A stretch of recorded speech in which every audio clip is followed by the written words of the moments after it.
going. There you go. Thank you, Chapin. So welcome to the meeting of February 6th, the joint meeting of the Historic and Design Advisory Committee and the Conservation Commission. We'll go around and do names and introductions. My name is Ellie Heyman. I'm senior planner. I staff the Design Advisory Committee. Hey everyone, I'm Kim Coleman. I'm on the Williston Conservation Commission and I'm also a faculty member at EVM.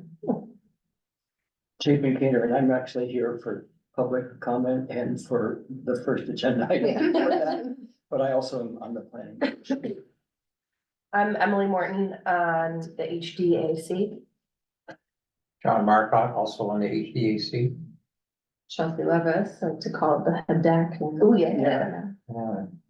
We've been discussing how do we guys say this. Yeah. I'm Andrew Plum, I'm the planning technician. Simon Miles, conservation planner. And Laura Meyer, Conservation Commission. It looks like online. Yep.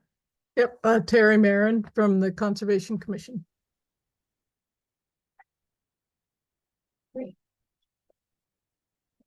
So public comment. I'm here for the first agenda item, but I can't stay because I'm on a short leash to get home. And I wanted to say something for your second agenda item with the Conservation Commission. So it's okay if I say that now. The section you're looking at is at 13.4 is about archaeological and cultural resources. And there's some good information in the current one. I just wanted to say that recently, because I've been working on what might become another country park near Allenbrook School, that the kids had named Tree Island, and I found out the Abenaki of that would be Abazimanahani, which is what we're sort of informally using a lot. And more recently, I'm working towards that. I eventually, if it does become a park, I'm hoping that it has interpretive signage, and I'd really like, because of the dig that was done there for the Cirque Highway that discovered thousands of artifacts from 10,500 years ago. I really wanted to make sure we did good interpretive signage. And Simon and I have talked about how we might do this. And the signage about and I felt as though I didn't have a good resource. So I took an online class in Abenaki or Benaki, as they say. And through that got connected with Brenda, Chief Brenda Gagne of the Missisquoi Nation. And so I'm in email conversation with her now. But what I noticed is I searched like that chapter for Abenaki, and the word Abenaki is in there. It does talk about Native people. And it's mostly about how to regulate, how to make sure we don't disturb archaeological things. There's not much about trying to promote knowledge about the archaeology and the culture. And that's a sort of mission I'm on now regarding this one property. And so I just wanted to encourage that something be added about promoting sharing of the knowledge about the archaeological sites in Williston. And that's it. Great. So the first agenda tonight for the HAC's consideration is a certificate of appropriateness at 7779 Penny Lane. This is to replace the existing asphalt shingle roof with a standing seam metal roof. This property is known as the Lion Apartment House. It's located in the National Register Historic District of the Village Zoning District. Here's a photo showing the proposed color, a charcoal gray. There is a turret on the house that's visible from Williston Road. Recently it was restored and it has slate, so they're proposing charcoal gray to match the slate on the turret. And a schematic of the standing seam metal roof. The seams will be about 1 inch high and 21 inches apart. And we're not planning to have those corrugations in the middle. Right, yep, Those are optional, but yep, those corrugation ribs in the middle are optional. The staff recommendation is that this complies as proposed. Chapter 42 and Appendix H are silent on roofing materials. I did some research, and slate, metal, asphalt, wood roofs were all common in the 19th century. And that unless there's some high degree of visibility or patterning, that substitution of material is okay. So An example is, in the 1977 photo. It's hard to see, in this version, but there was a slate diagonal roof on the building that was The main replaced. block. The main block, that was replaced at some point. This photo also doesn't show the 1992 addition that's shingles now, that would also be standing seam. Or the 1990 enclosing that porch. Or the porch in the front that was removed before 1985. Mhm. It's been through the mill. Would you like me to speak to it? Sure. Okay, so, I bought this house in 1985 and the front porch was already off, the slate was already off the roof. And 2 chimneys had been removed. We later removed the interior part of those chimneys. But, and as you can see, we did an addition that made the garage be lower than everything else and that has the same 2.5-inch reveal and so forth and so on.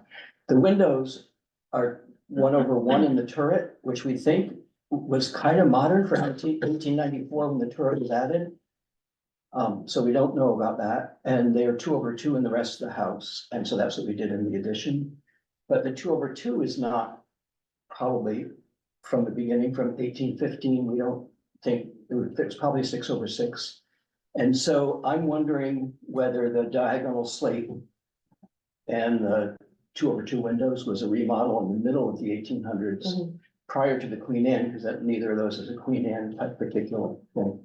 So I think that that was an 1850 thing, and then 1894, the turret was added.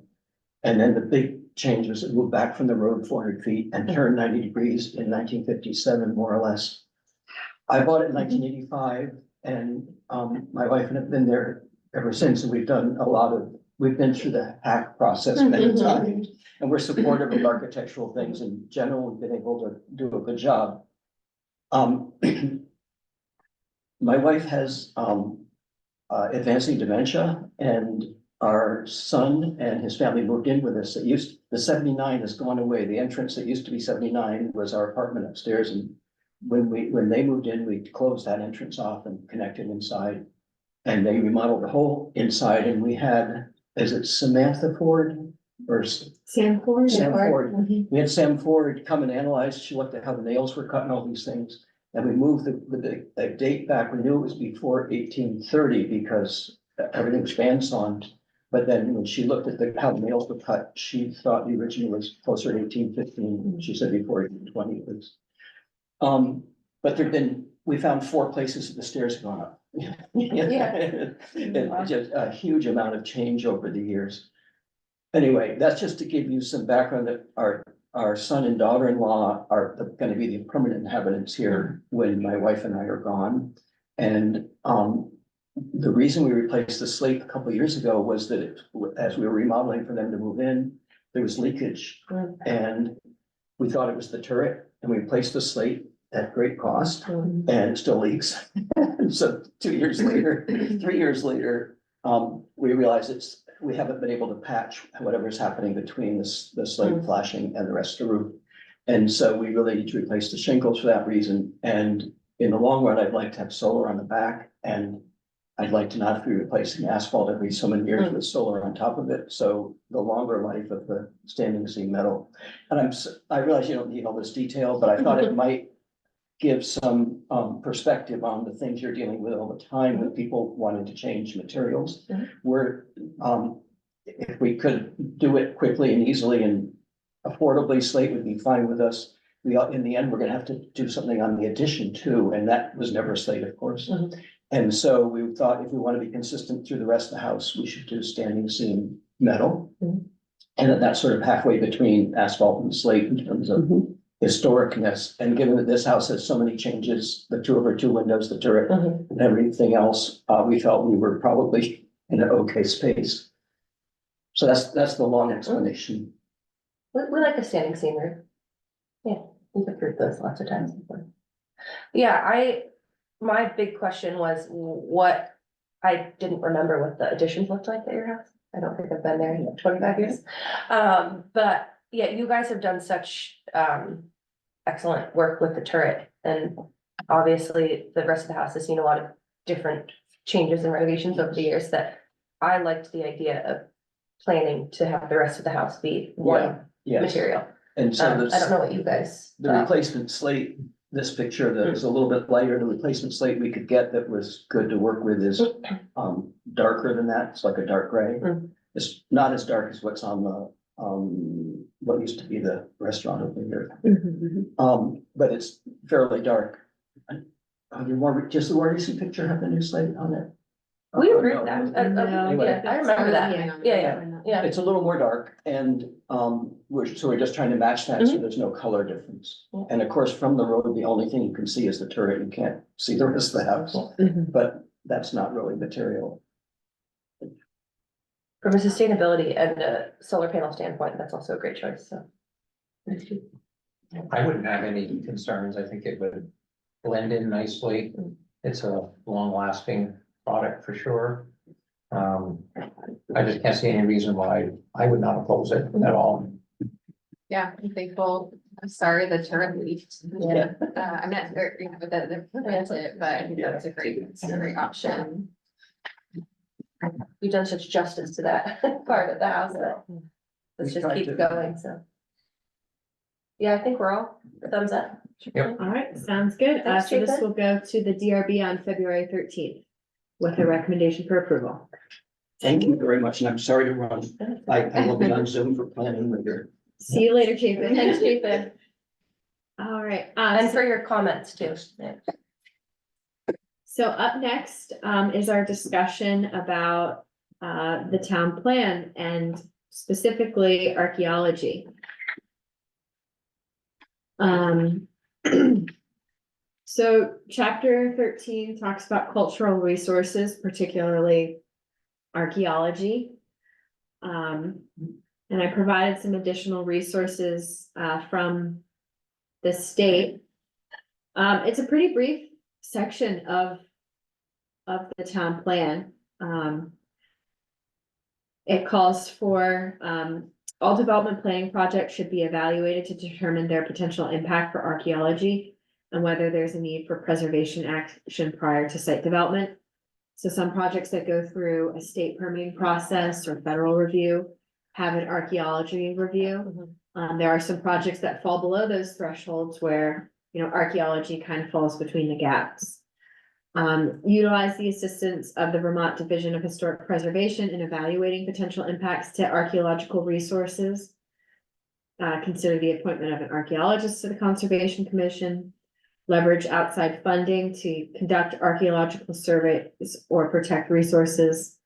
And use the archaeological sensitivity map as a focus for future surveys. So in the broad context of what a town plan does, it sets our goals and action items for either bylaw standards or bylaw revisions, but as well as other programming and funding should the town be proactive on an archaeological study or having a survey done. Should the town be proactive, for example, on Chapin's comment on signage and more informational. And then, yeah, you hit Control F for the word Abenaki, and it's not in the town plan, so how can our new town plan be more responsive to thinking about Williston's history started before 1763, started long before that. Can I ask a clarifying question? So this is all like post section 106. This is like us specifically, right? Right, so 'Cause- projects that would go through 106, Yeah. that would still happen Okay. if that federal requirement Okay. is there. This would be if the town wanted to be proactive Okay. on researching or a small project. Because of the conservation, like you, we've been going back through the 2016 town plan as part of preparing for the new one. And this was one area where conservation did quite a lot over the last 8 years, but where there hadn't been as much actioned. And I think there's a lot of interest in this, sort of define what a cultural resource is and what the priorities were. But one of the first things we thought is we should make sure we talk to you guys and have a combined discussion about, you know, what we view as the priorities here. So you can take that forward when the planning commission starts drafting these chapters. Yeah, one thing that's important to note is archaeology is very different from other conservation areas, so. To see the map of the historic archaeological sites, you have to have certain qualifications. For example, wetlands on site development, we like to see boulders or fences and say, hey, here's a wetland and don't go mucking around in there. Archaeology is totally different where you don't want people.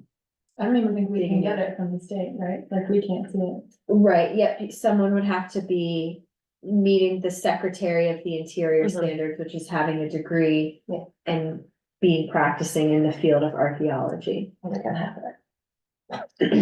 so. But that's someone you could find, I mean, I don't see why that would be a challenge. I mean, it would be a challenge, but that wouldn't be out of the question, I wouldn't imagine. To find like a consultancy, right? Right, yeah, There are things you can't see, but there are things you can see, like cellar holes and stone walls. And so I don't know if there are things that well, there might have been a site here, but you don't know. mhm, But then what do you do with things that are there? mhm, yeah, So. I know we have talked many years about like sort of a survey for historic properties in town, but also a fund to be able to help them make appropriate, in our mind, updates and renovations. And I would imagine that something, if we ever did something like a historic building survey, it's very easy to find where like the privy used to be, where the sinkhole used to be, where the, like a smokehouse or a root cellar used to be. And that, again, seems like something, if we were joining forces, would just kind of naturally happen on those sites, and that would take that would take, I think, a lot of the questioning out of it. That even just on existing houses where sites might be, or looking at where the river, where the state's already looked at, like to Chapin's point, that area of the brook, Allen Brook. There's gotta be more places on Allen Brook, but somebody knows them that isn't us, and that just seems like a natural thing to like add to that person's plate, whoever's doing the survey, but. We were also talking about, a lot of times you'll be walking through the forest in Vermont and it's, completely regenerated, and there's like a random cellar hole or an old stone wall, and some of that stuff is mapped and known, and a lot of it's maybe county foresters know it, but it's not anywhere out, or the landowner knows it, and then we were talking about like how to capture those elements as well. A lot of it's oral history, and the people that know that oral history are quickly not around anymore. So that unfortunately is something that if a lot of those oral histories were gonna start getting recorded, we would need to jump on like yesterday. So, yeah, which is a challenge, because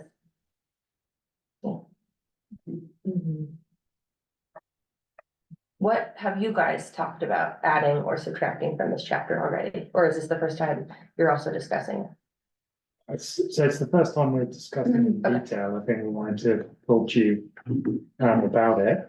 We didn't really get too much into whether we should do regulation or start doing non-regulatory matters. We talked, I think it was very much starting what is a cultural resource.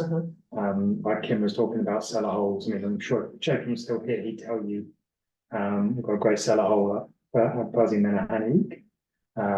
so that's like, I was thinking about this morning, and it is quite interesting when you think about regulation and how you can sort of get this information out of developers. You want to develop this site, give us an assessment and, determine what's there, and, do we mitigate it by putting it in the open space, or do we just record it?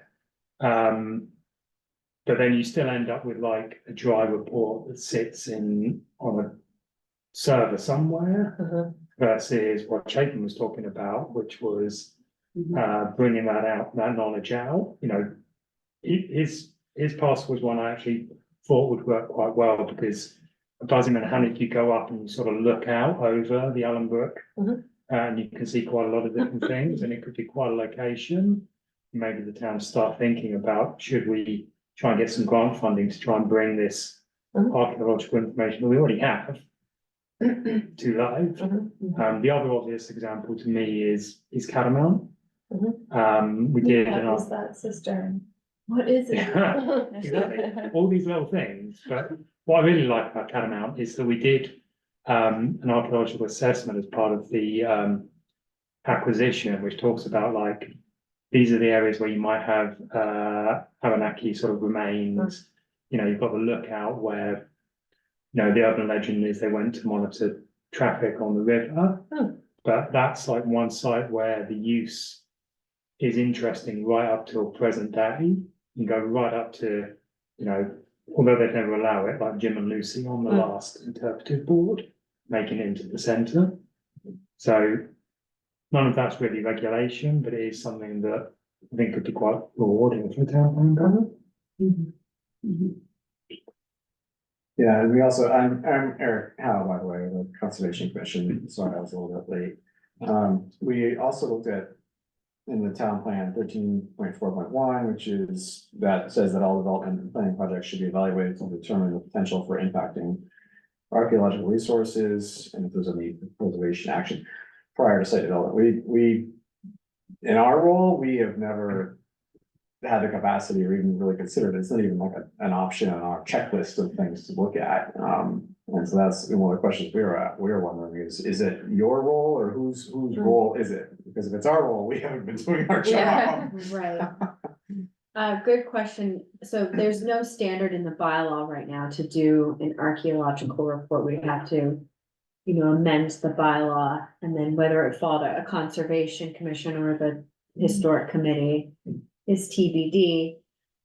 With bylaw standards, especially in this realm, if we're to think about, you know, the cost and complexity it can add to the process. About 75% of the town has the open space. Most of the town has the 75% open space standard. So where would we prioritize regulating it? And then what would the cost and impacts be on development?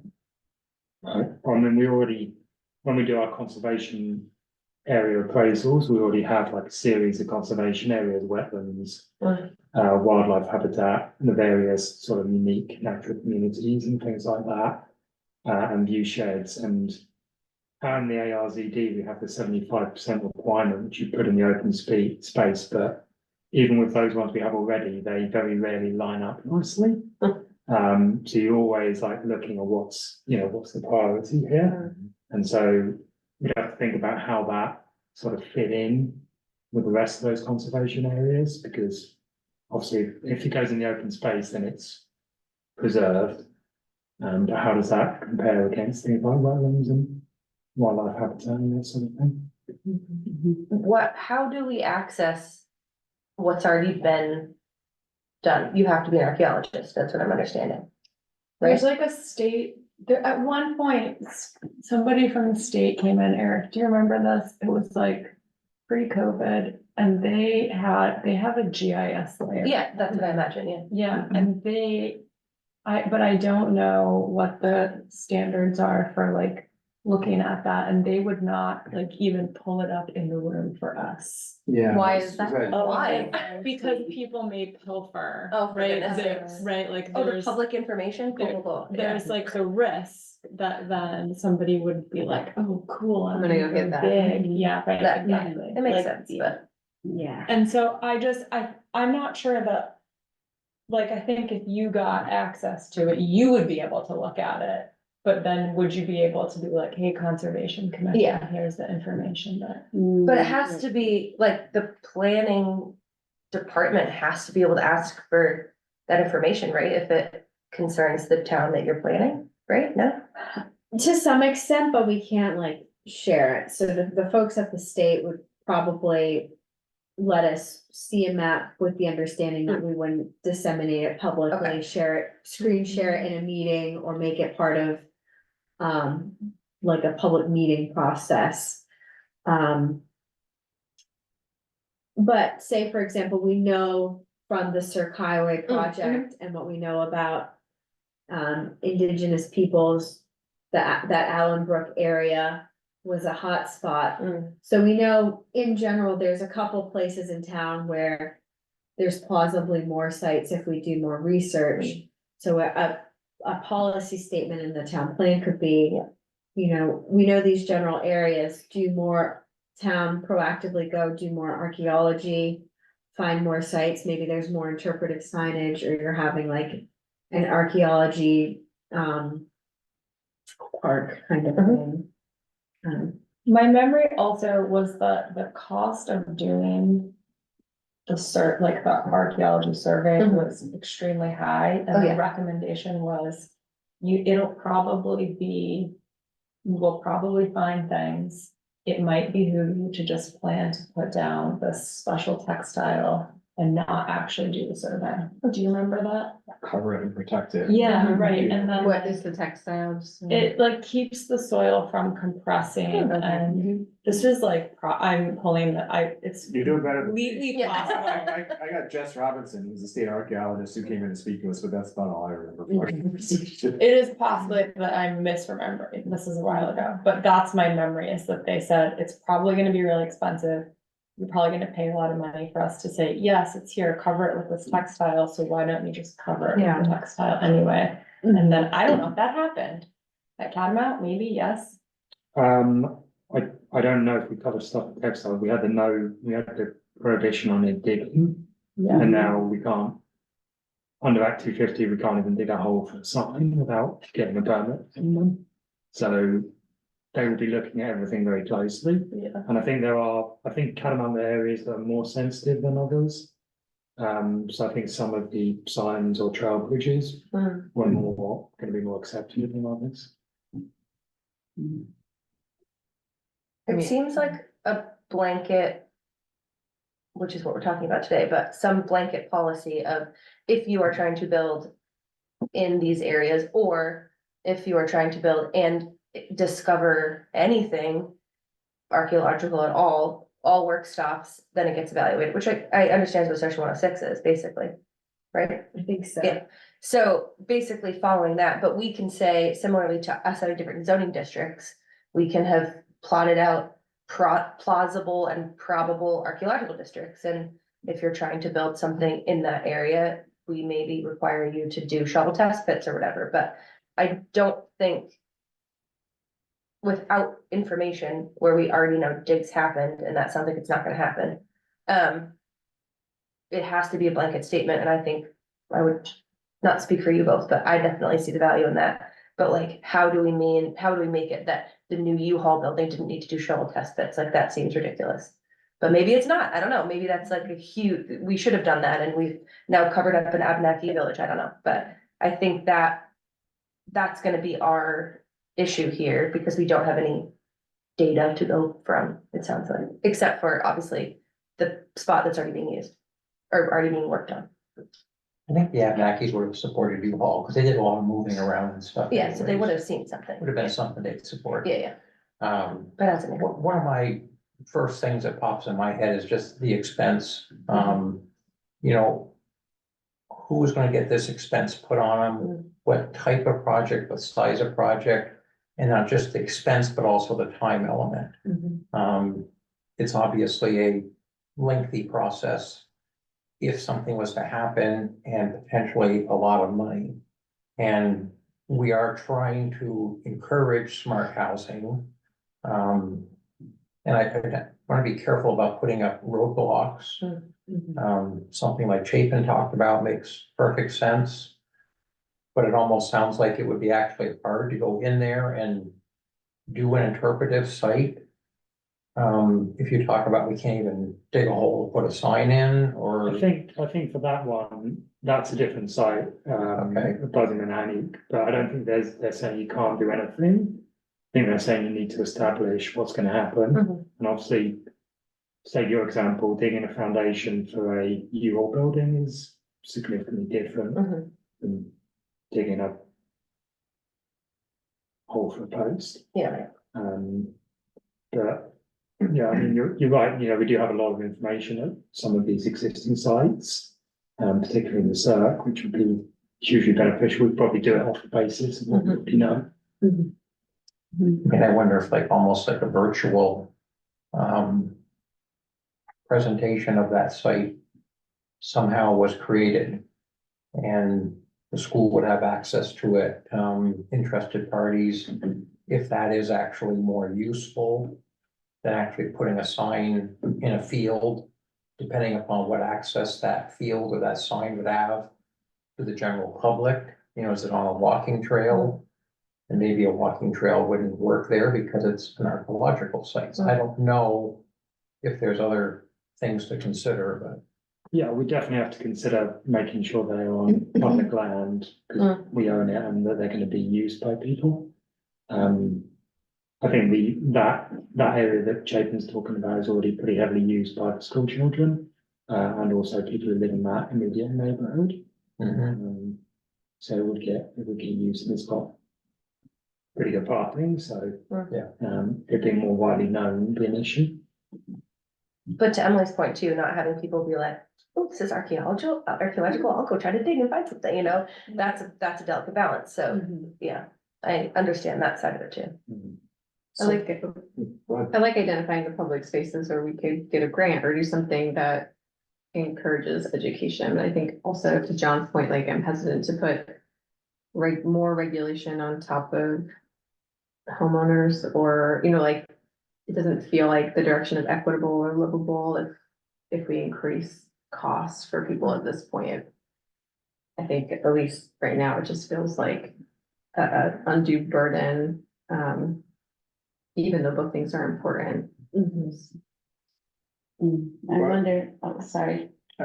Thanks, Laura. I was just gonna say, one approach that we've used a lot in the Conservation Commission projects, is working with UVM classes. And maybe you're familiar with it, but UVM has a consulting archaeology program. Maybe that'd be worth tapping into if you haven't already, to explore options to maybe expand our knowledge base of some of the sites that we have here in Williston, whether it's like Catamount or anyone else.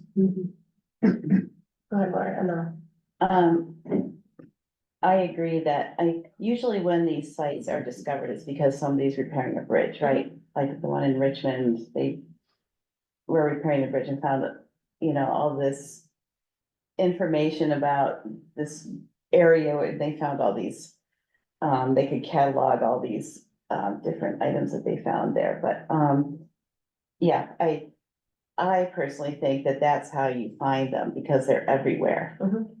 And there's no, I mean, I don't think there should be, the town would not go for the cost of these, of performing these archaeological digs, but there are cultural resources that you do see, like Jess Robinson, the state archaeologist, says, you know, if there's a cellar hole, just don't fill it in. I mean, I wonder if there are recommendations you could just put in the plan, rather than, okay, if you're a homeowner, you can't do this, but say, you know, this is a site that could be important, or, you know, you might want to look at this again, or stone walls, if you have to cross it, put the stones beside it, so that any information there, if somebody needs to come back to it, can get that information. And those, I'm curious, this is not my area, so I'm curious, like, those things that we see in forests all the time, all over the state, are those, I think that would not always fall in like something that might be protected, it's like, at the moment, pretty banal, because they're everywhere, right? But at some point, they may not be, and so like, what is that? What do we do with those things, right? Like, no one's gonna develop the forest at Catamount, there's stone walls everywhere, it dates back to probably 1800s when there was sheep farming. We don't have the whole story, what do we do about that? and that's what we deal with a lot of, like, what's historic? Yeah. Like, the Secretary of Interior has very clear guidelines of what's historic, but a lot of priorities of people in town are in addition to those standards. And do we care what was in the privy of every house in the historic district? Like, I don't know, maybe we do, maybe we don't. Maybe some archaeologist that's trying to figure out everyday life would be stoked to know that. So at least, but like, do we care? Do we care about the stone walls in the woods? And I think that's where sort of the slippery slope comes of, that kind of sounds like we need to decide what's historic, what resources do we care about? If, you know, is it only ancient resources, or not ancient, but like, pre-settlement, is it all resources and that is where I think Are from you our talking on perspective. public land or Yeah. private? Or Both. Both, okay. You know, if someone wants to take down a shed that's already dilapidated, we say, yes, you can take it down, please at least keep the old hardware, if not try to reuse it, and like tell us or the next person that buys your house where the shed used to be. And then it's like 2 thumbs up. And, but again, that's oral history, and that's us either keeping track of it or the person who bought the house from the person who bought the house or person who bought the house said that there used to be a privy here and that there's arrowheads found here. And then it's sort of like, I'm wondering, remember a few years ago, it was like the year of rum running, like at your job? Oh, Like Yes. after the year of the salmon, wasn't it like the year of rum? that's not what we call It it. was prohibition, but like in my head, I was like, Temperance and prohibition, yes.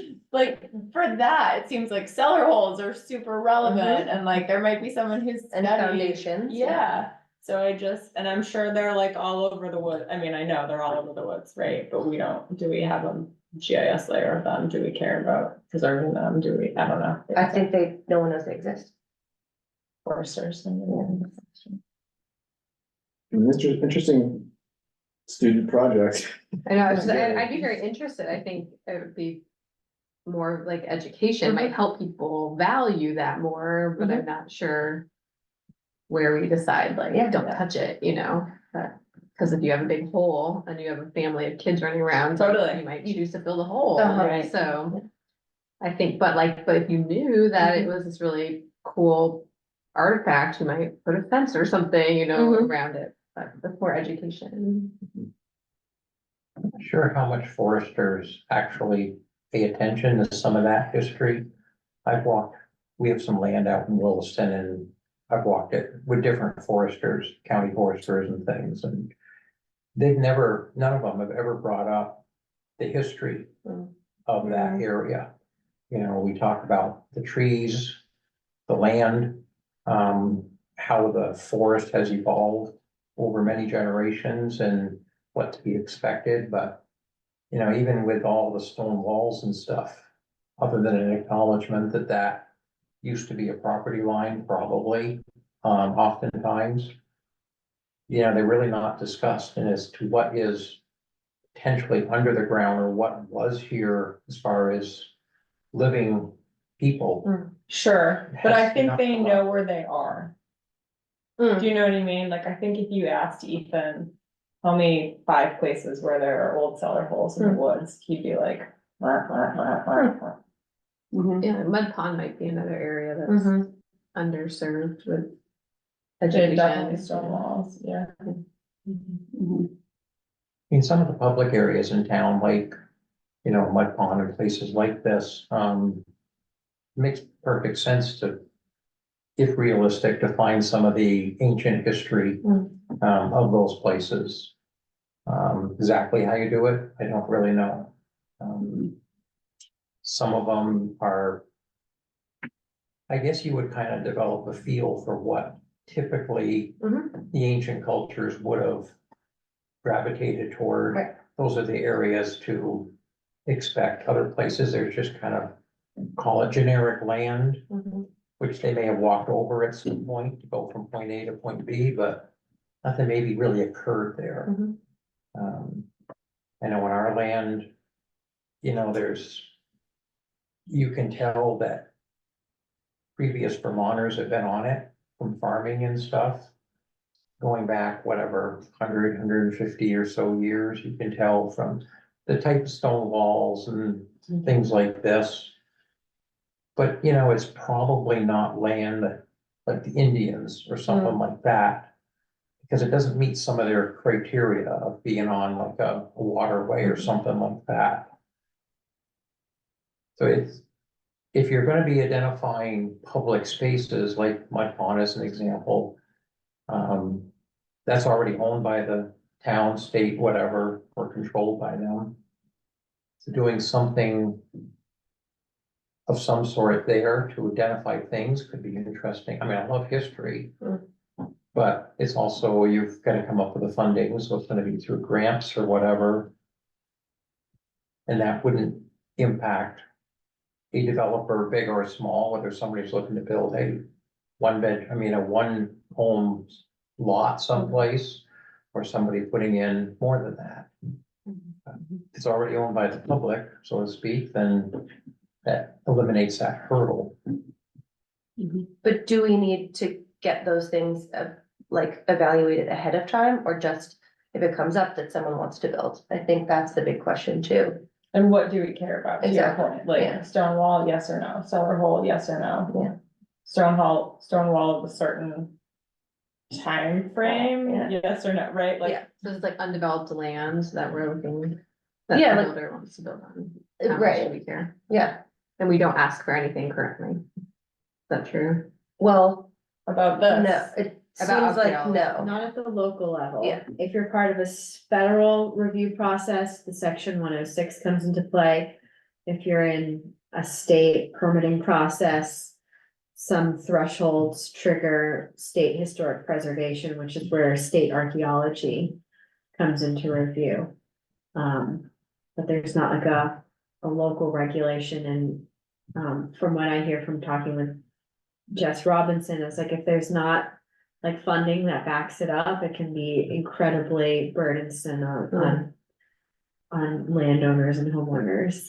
I mean, just to like change your windows to be fiberglass versus vinyl is a cost that is uncomfortable for homeowners that we, or it's so I just putting like an additional layer of regulation, if we're just talking homeowners right now, I don't think I would be for. I think that would be too much personally. I think identifying it is, in my opinion, is like, no question, we have to at least identify and have it reported to you guys, I guess.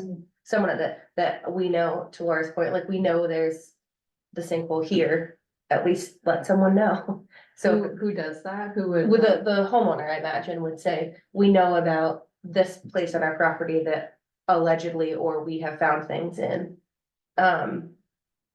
Maybe we would ask them not to put their new shed on top of that, but I think at least identifying it, so we even know, because back to the oral history side, like, other than the 5 old dudes in town that know everything about this town, how are we supposed to know that, but how is the That's more town of supposed to like consider that? Is that more of like a nice to have conversation? Yeah. Not regulation? Yeah, I think a Just nice like to have. Sure. Yeah, Right, and what the town plan could say, and this reminds me of bringing it to our drafting matrix.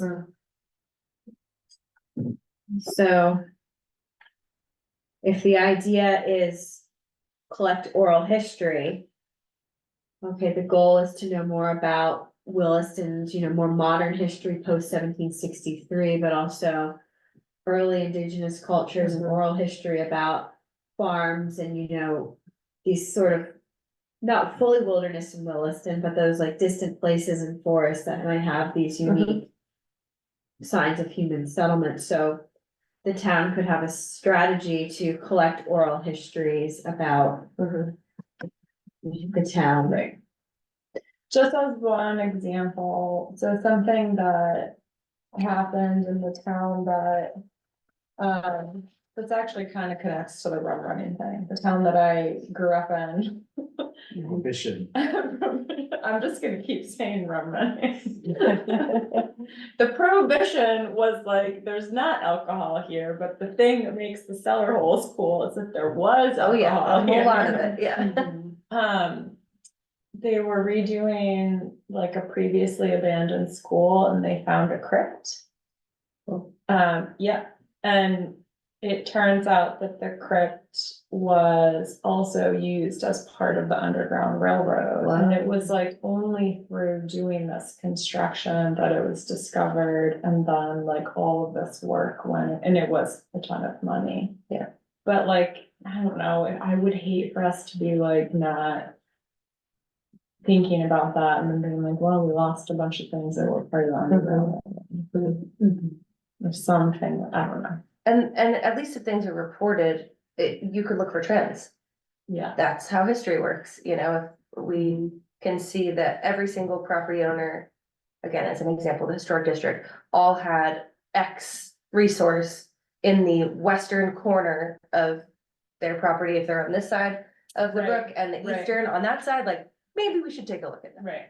And, but how are we supposed to know if nothing's reported? I think about my parents' house, like, we know exactly where the privy was, like, you can't garden there because you will get your hands cut from broken glass and stuff, and like, I don't really think the town needs to dig that as an archaeological dig, because like, it was a tavern and a bunkhouse, so they had a 3-seater privy and a whole lot of stuff went down there, but like, it would be good for you to know that it exists, and they had a 3-seater privy, which is very rare, and blah, blah. So I think that's to both your points, I don't think we need to tell my parents, okay, you need to pay for an archaeological dig where your privy used to be, but like, it would be nice to know it was there.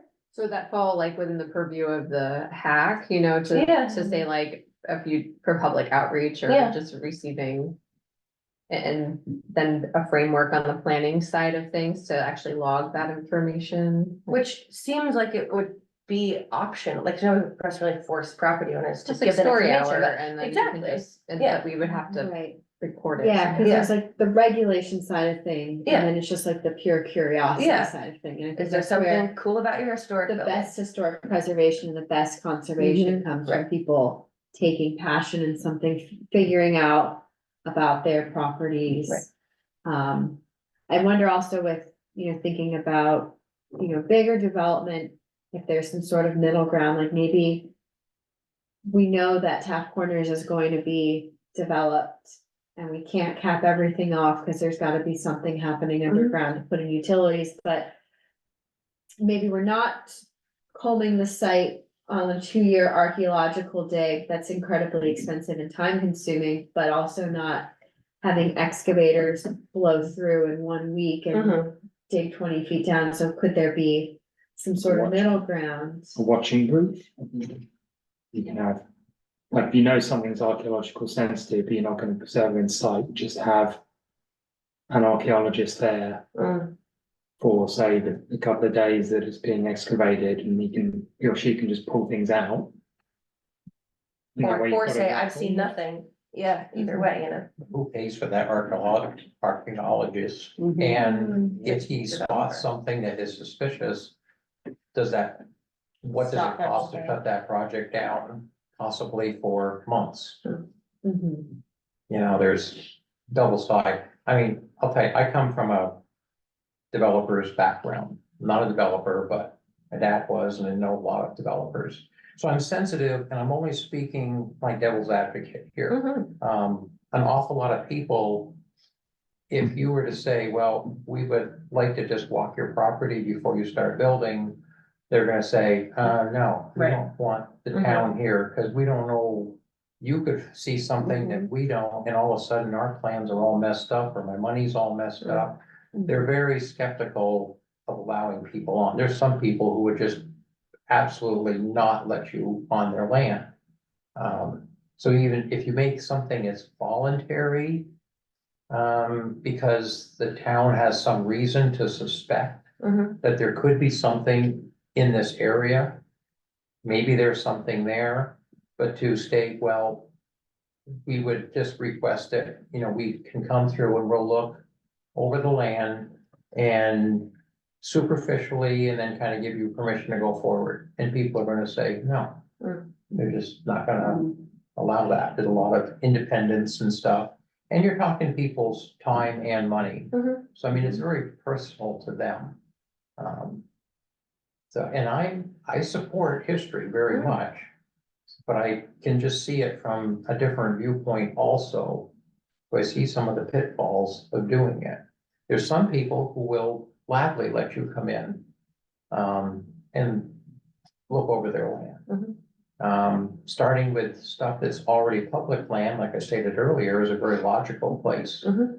to gather what we can. We can't gather all the information anyways. So prioritize what we do have access to and gather all we can. Mhm. And then if there's some bonuses that are available in town over time, that's great, but we won't get everything. This wouldn't work for things that are under the ground, but I'm wondering if like stone structures show up on like a white eye building. Yeah, they do. So, What's that? like super high resolution topography Oh, mapping. cool. It even shows up a little bit on Google Maps now too, where it's like you can see, you know, culverts and. I just have a Might client. Fuck out syllables too. Well, that's what I was thinking, because Luke, I have a PhD student who looked at like intersections of, did this manually, stream crossings on forest land. And you can, yeah, it was Good project, student oh my project. God, I don't know how his retina didn't just burn out, but. And to your point, then he followed up with the property owners and was like, hey, can I come check out your culvert? And people would respond, like, if you come on my property, I will shoot you. Yeah, and this is Vermont, so we're not joking. Some people, and New York also, lots of people said yes, but like, yeah, I wonder if some things would show up easily. I don't think stone walls, should be pretty easy to pick out from LiDAR data. I say that not being a person who uses LiDAR data, Right. but knowing what LiDAR can be used for, I would think so, and cellar holes maybe as Maybe. well. You can predict where cellar holes are going to be too, Mhm. because they're on old roads that have been cut off by the interstate. Right. So, and from the, I think Conservation Commission, Oh, that's another one, Yeah. class 4 roads that Right. have been maintained, reclaimed to be care Right. of. yeah, and from a Conservation Commission point of view, do we think, oh, here's another reason, maybe it bumps it up on a priority level for conserving, because there's all this cultural history. Mhm. Or I'm just thinking of Bradley Lane because I walk back there and see the cellar holes and. That's interesting. Yeah. And I was in North Williston, I keep thinking about, it's, you don't even have to dig to see all the archaeological remains Right. down there. It's pretty cool.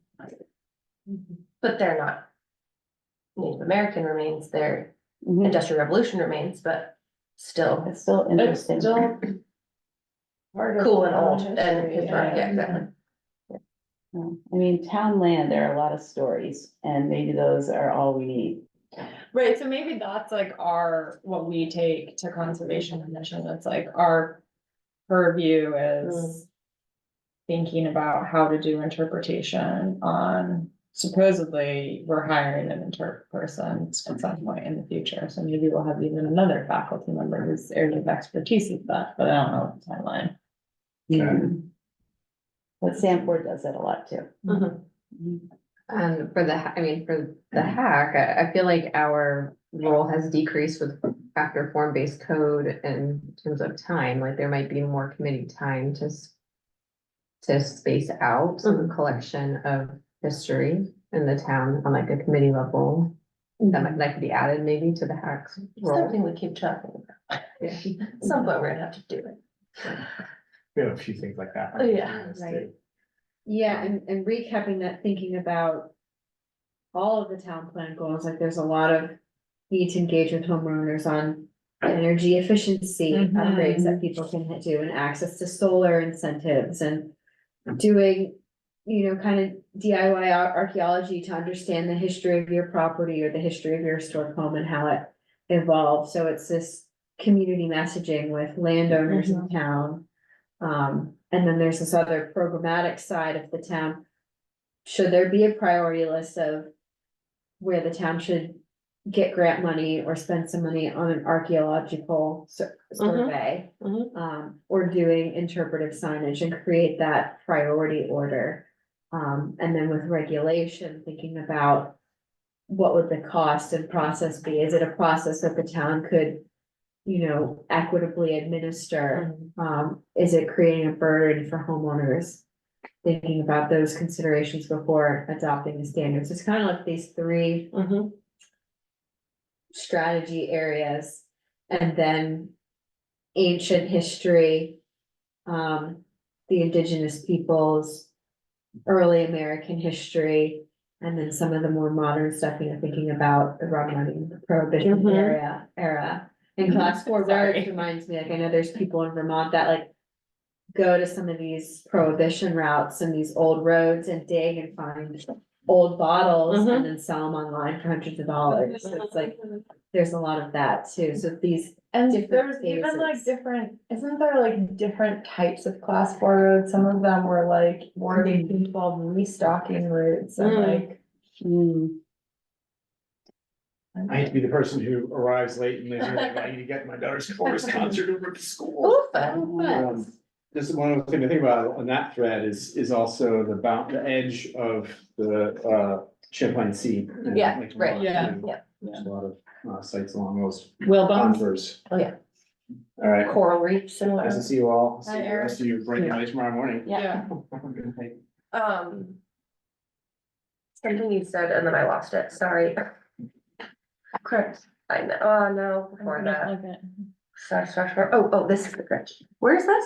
It's in Tingsboro, Mass, and Oh, they very cool. turned it into a Grinch's lair. Oh, yeah, Merry Grinchmas, can I pass this down? Yeah, yeah, those are my kids. Is that wild? That's crazy. It was like, it's like right in the middle of town, just like under, Careful. under everyone's nose. And also recapping, like your point about what level of priority do certain resources That's fall pretty into? neat. So if you Wow. dig and you find what That's could so be cool. like an Is that ancient wild? burial Wow. site or an ancient spiritual site. Wow. That's really- Maybe that is a reason to pause a project. Right. But if it's, a stone wall and you're just following best practices, just move as few stones as you need to and keep them nearby. Mhm. Like what are the best practices for the importance of what you find and then the amount of change that you're proposing to it? And I think there's a certain, like, so the merinos, like, the merino farming was a huge deal for Vermonters. Right. That, especially our historic downtown, or our historic village, excuse me. Huge, massive. So like, if some of these stone walls were part of some of these huge merino farms that like 100%. made the wealth of the town, like that to me is more important than, again, keep bringing it up, but someone's privy. So like, if it's actually important to town history, and if it's, that was my point one. My point two is that, again, kind of going off of section 106, which really only is for federal things, but if we can kind of adopt that ourselves, if they're in the middle of digging U-Haul and find a scoop of dirt and there's pottery shards in it or whatever, like, yeah, we wanna know about that and we wanna investigate that, but or a burial site or something like that, but I don't think we need to, that can be a regulation, I don't really, it's not my opinion, that we need to do an archaeological test point every single property in Williston to see like, maybe is it there? But yeah, if you find something significant while you're digging, stop what you're doing and please tell us. And we can make the decision from there, but I don't know how legal that is and how realistic that is. For the industrial So districts. just be like, please voluntarily tell Exactly. us if you Right. find something. And And- they might not. Right, and that, But we speaking can about ask. overlays. Yeah. Speaking of overlays, like the different zoning districts are gonna be way more or way less likely to have any cultural resources, archaeological cultural resources. So we can sort of make our own overlay districts, if you will, of possible archaeological important places. And if Emily or Simon can see what's already been done, can kind of like nudge us, be like, you should probably put that section in the important area. I don't know if that's allowed, but that seems like something that maybe we could get an archaeological student from the university or whatever to just come to some of these areas that have already been identified and say, maybe 100 yards that way, it's not gonna matter, but 100 yards this way, that really might matter. And just sort of give us some direction to what kind of the map would look like. You had mentioned North Williston, Mhm. and of course, where the railroad goes through, that used to be the relative center of town. Yeah. And there was tremendous amount of buildings down there, and there's still some very prominent stone and concrete foundations, which is not ancient history, but it still goes back to the at least early 1900s, probably even mid 1800s. And it just, should that stuff be categorized Mhm.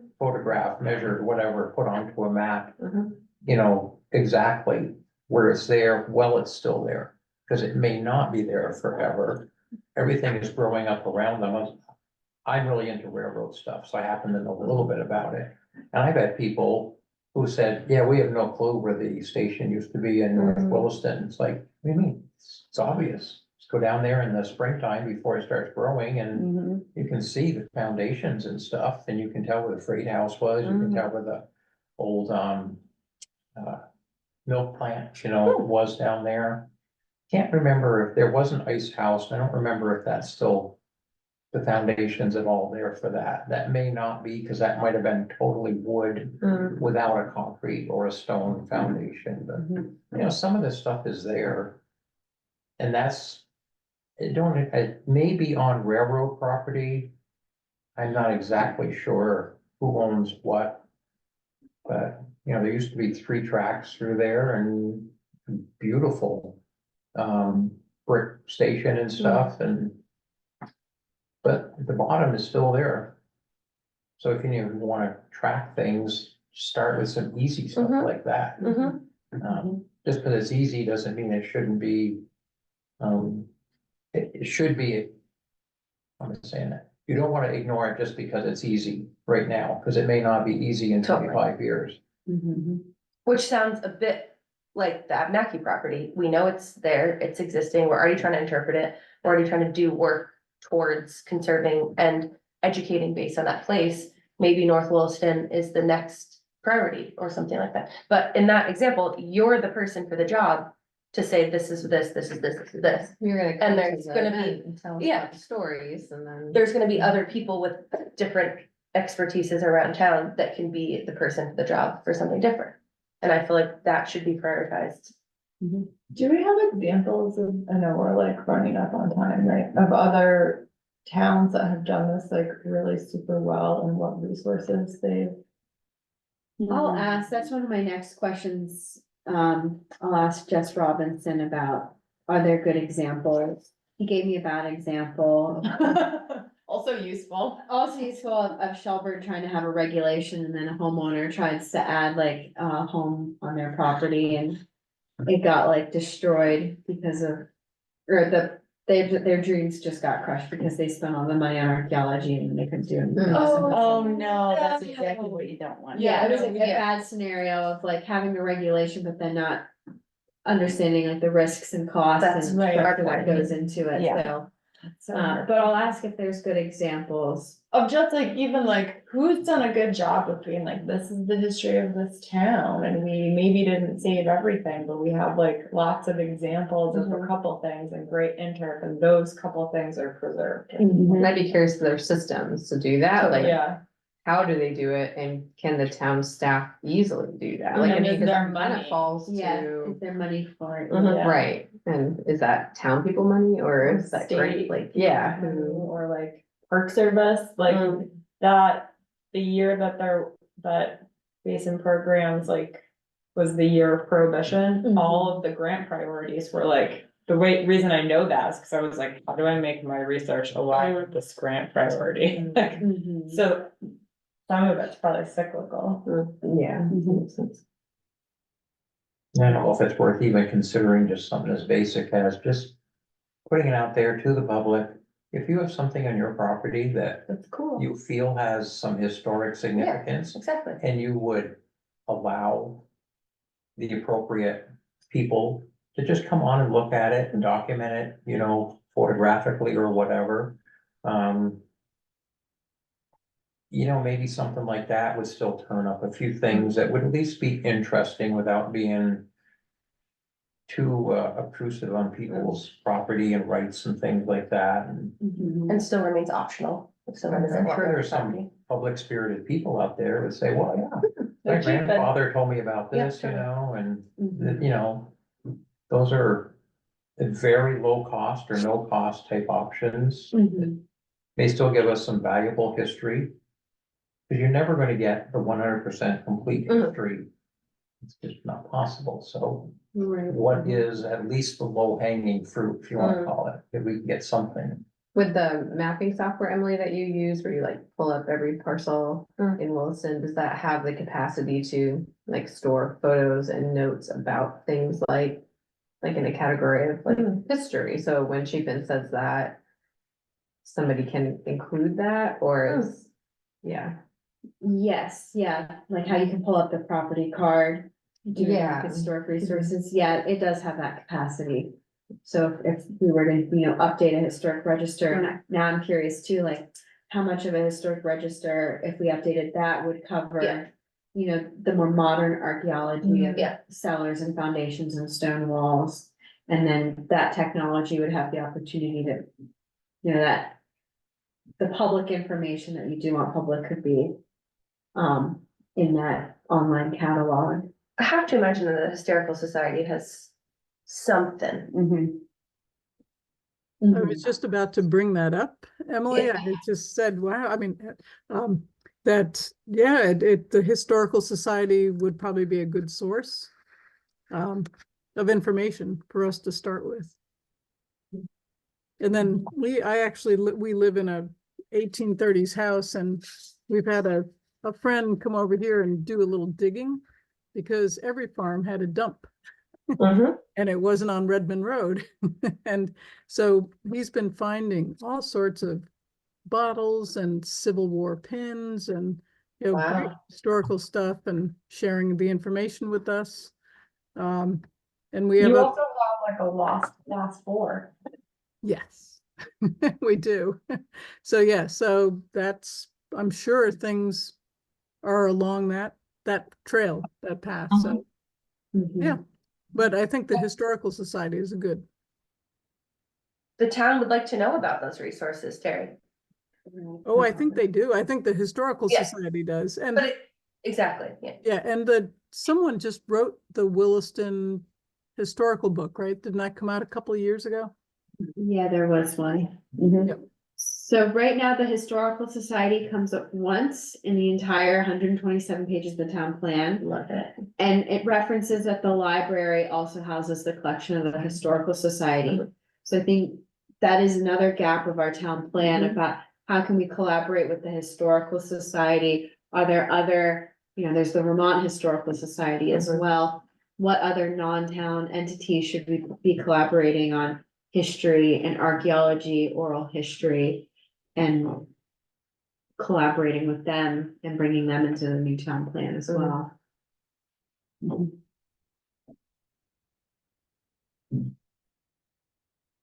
This was a very good discussion, guys. I hope we got anything done that you wanted us to. I think so, Yeah. I think. Idea stage. Yeah, so in terms of the bigger context of the town plan, the planning commission's gonna be doing the brunt of the writing with staff. They'll have 4 task forces, so each staff person will have a task force with 2 planning commission members. And then once they get going on a first draft, they'll start reaching out to Conservation Commission, Historic Design Committee, Energy Committee.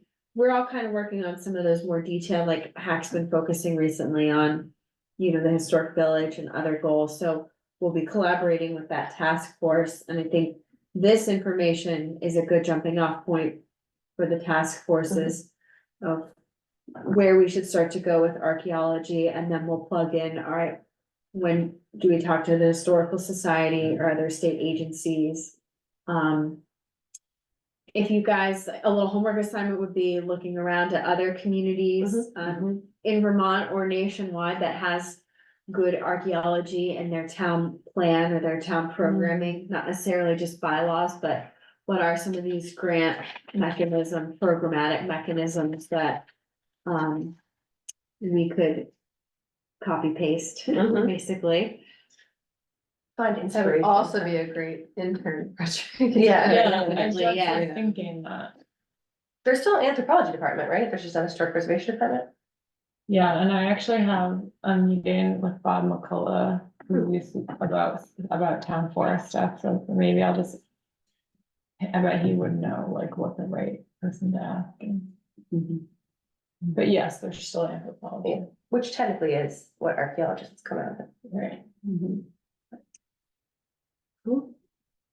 Alrighty, so the next meeting, for the historic committee will be on February 20th. And then we'll keep picking up our town plan, village historic press conversations. Cool. Thank you for having. Thanks for coming, guys. It's nice to have a meeting at a time where I'm not like at home on Zoom, like, put your shoes on, the bus is coming. Yeah, you guys have good morning, yeah. All right, thank you, Terry. Thanks, that was great, a good conversation. Bye-bye. Bye. Who's even on this?